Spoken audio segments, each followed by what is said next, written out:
नमस्कार दोस्तों, मैं शांडिल अनुज। आज हम लोग ब्लड ग्रुप के बारे में चर्चा करेंगे। कितने तरीके के ब्लड ग्रुप है, ब्लड ग्रुप की खोज किसने किया था, और ये सीरीज के तौर पर मैं सारी बायोलॉजी और फिजिक्स और केमिस्ट्री जो विभिन्न जुडिशियल एग्जाम्स में पूछे जाते हैं जीएस लेवल में और बिहार के मेंस लेवल में, उन्हें मैं कवर कराने का प्रयास करूंगा। आपको यदि वीडियो अच्छी लगेगी तो शेयर और सब्सक्राइब जरूर करिएगा, और यदि आपका कोई सजेशन होगा तो जरूर आप मेंशन करिएगा। आइए, ब्लड ग्रुप जो है इसकी खोज लैंड स्टीनर ने किया था, यानी रक्त समूह की खोज जो है वो लैंड स्टीनर ने किया था। ये क्वेश्चन आपसे पूछा गया है और पूछा जाता है। लैंड स्टीनर महोदय ने ब्लड ग्रुप का खोज किया था, और 4 तरीके के ब्लड ग्रुप पाए जाते हैं। मेनली 4 हैं, और भी हैं, लेकिन आपको सिर्फ 4 जानना है।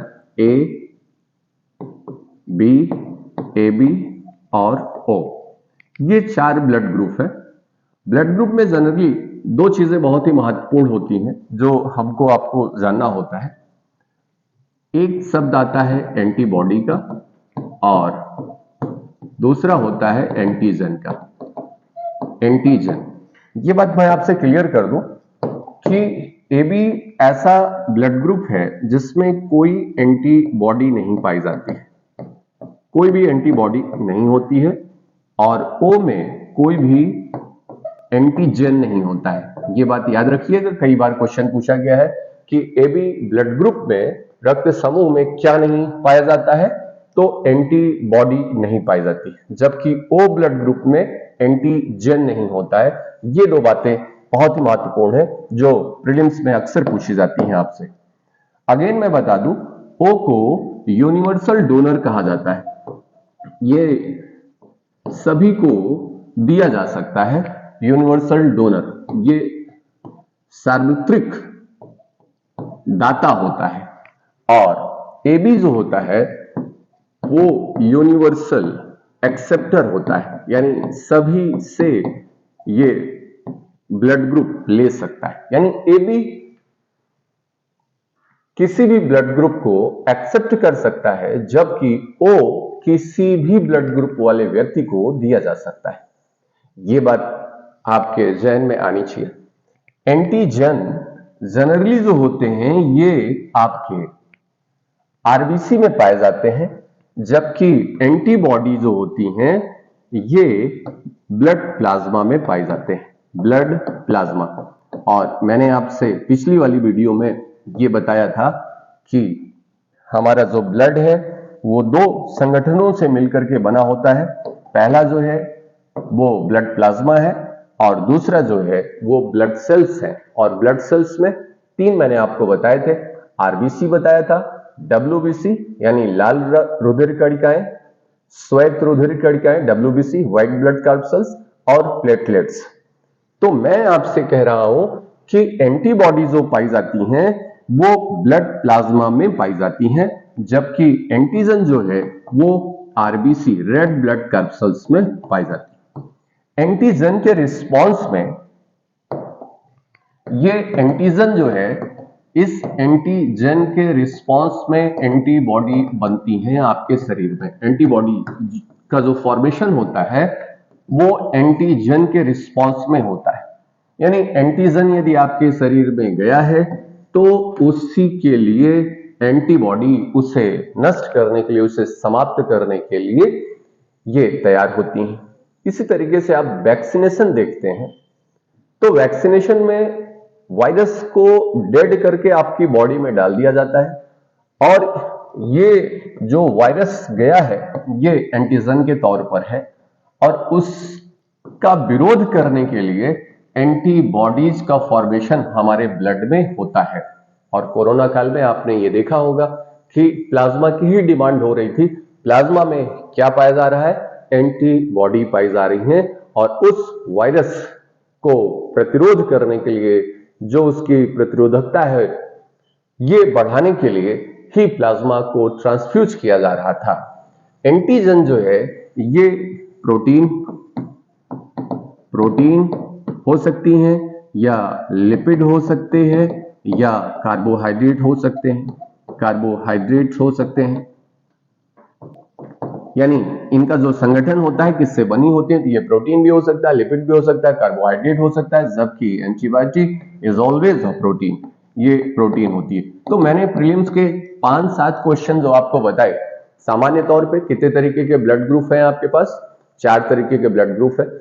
इसमें यूनिवर्सल डोनर कौन है, कौन सबको दे सकता है, तो सार्वत्रिक दाता के तौर पर ब्लड ग्रुप ओ है। कौन सबसे ब्लड ले सकता है, तो यूनिवर्सल एक्सेप्टर के तौर पर एबी ग्रुप है। एबी में एंटीबॉडी नहीं पाई जाती है, जबकि ओ ब्लड ग्रुप में एंटीजन नहीं होता है। एंटीजन फॉरेन पार्टिकल्स होते हैं, ये प्रोटीन्स, लिपिड्स और कार्बोहाइड्रेट्स के बने होते हैं, और एंटीजन के रिस्पॉन्स में एंटीबॉडी आपके शरीर में फॉर्म होती है, और ये मेनली प्रोटीन के बने होते हैं। इनको मैंने बताया कि एंटीजन जो है ये आरबीसी में पाए जाते हैं, जबकि एंटीबॉडी जो होती है, जो इनका फॉर्मेशन होता है, ये आपके ब्लड प्लाज्मा में होता है। तो ये बात आपसे पूछी जाती है। और ब्लड ग्रुप की खोज किसने किया था, ये लैंड स्टीनर ने इनकी खोज किया था। अब इसका मतलब ये आप जान लें कि कौन किसको दे सकता है। तो ए जो है वो किसको दे सकता है ब्लड ग्रुप, ये आपसे क्वेश्चन पूछा जाता है। तो ए व्यक्ति जो है ए ब्लड ग्रुप वाले को दे सकता है, और किसको दे सकता है, ये एबी को दे सकता है, क्योंकि एबी सबसे ले सकता है। इसी तरीके से बी है, तो बी ब्लड ग्रुप वाले व्यक्ति को दिया जा सकता है, और एबी वाले को दिया जा सकता है। इसी तरीके से एबी वाले को एबी वाले का दिया जा सकता है, सारे का दिया जा सकता है, क्योंकि वो सबका ले सकता है। और ओ जो है वो सबको दे सकता है, यानी ए को, बी को, एबी को, सारे लोगों को ब्लड ग्रुप दिया जा सकता है। और इसलिए ओ ब्लड ग्रुप जो है वो सार्वत्रिक दाता होता है, और एबी जो है वो सबका ले सकता है, सार्वत्रिक आपका ग्राही होता है। अब ब्लड की क्लॉटिंग के बारे में जनरली जो टाइम पीरियड होता है वो आपका 7 से 15 मिनट होता है। 7 से लेकर के 8 मिनट तक का जो टाइम पीरियड होता है वो ब्लड क्लॉटिंग का होता है। ब्लड क्लॉट यानी जो आपको घाव लगे हुए हैं उन पर भी निर्भर करता है, लेकिन सामान्यतः ब्लड क्लॉट करने का जो टाइम पीरियड होता है वो आपका 7 से 15 मिनट के बीच का होता है। और इसके लिए कुछ इंपॉर्टेंट फैक्ट्स हैं, इन्हें आपको जानना होगा। इसके लिए कौन सी प्रोटीन भाग लेती है, तो आप ये ध्यान रखिएगा। ये है प्रोथ्रोम्बिनेज, प्रोथ्रोम्बी, ये याद करना पड़ेगा आपको। प्रोथ्रोम्बिन, प्रोथ्रोम्बिन है। प्रोथ्रोम्बिन जो है, प्रोथ्रोम्बिन, ये उपस्थिति किसकी उपस्थिति में, प्रोथ्रोम्बिनेज, ये एंजाइम है, प्रोथ्रोम्बिनेज की उपस्थिति में कन्वर्ट हो जाता है थ्रोम्बिन में।